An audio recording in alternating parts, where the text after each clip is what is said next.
Scientists have also found that capsaicin could hold the key to the next generation of anti-cancer drugs. We've shown that capsaicin can kill several different types of cancer cell in the lab.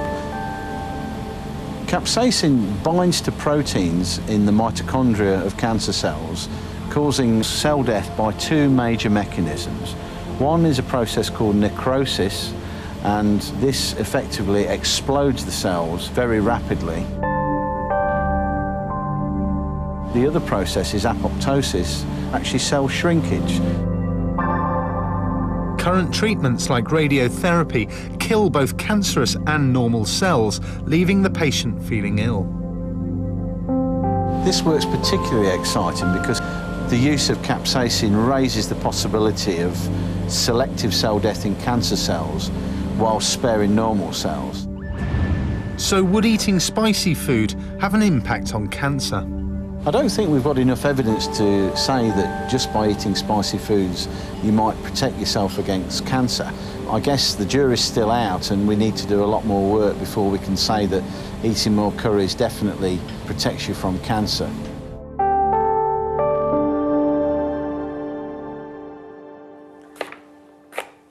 Now, when it comes to sweet peppers, I think look no further than the Mediterranean for your ideas. This peperonata is lesser known, but I think it's fantastic. So that's what we're going to do. I've got some onions sweating here in olive oil, and I'm going to add to that some saffron, which is going to really help the colour of the stew.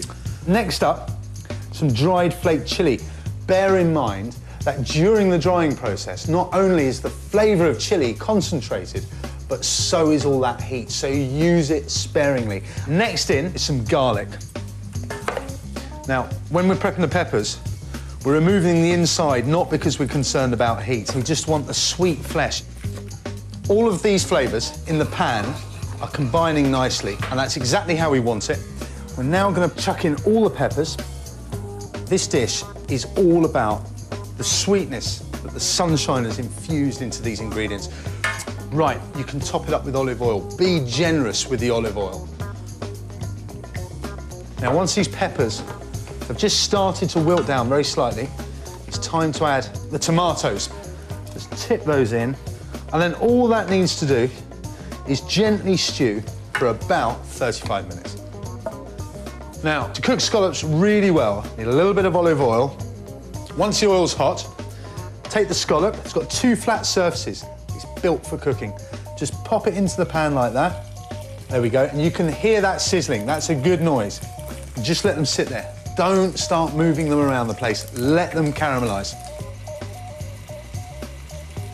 Now, after about 45 seconds to a minute, max, just turn them over. I still get excited when I turn the scallop over and it's golden brown. That is just beautifully caramelised. Fantastic. So what I'm actually going to do now is turn that pan off. We'll just let those scallops sit there whilst we do the peperonata. So we'll just spoon some of that into a bowl. There we go. A nice pile of peppers. The scallops are perfect. Just lift those out. Look, there's the other side. And you can see that in the middle, it's still undercooked. Perfectly done. Right. I'll tell you what, if you have got a VIP on your list, they're going to be very, very happy with this.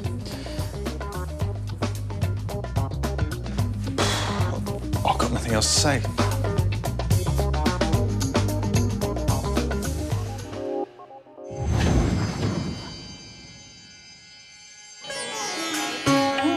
Chilies and peppers are big business worldwide, with India the largest exporter. Such is their popularity that everyone wants to get in on the act. Tangmere Airfield Nurseries is the largest commercial sweet pepper grower in the UK.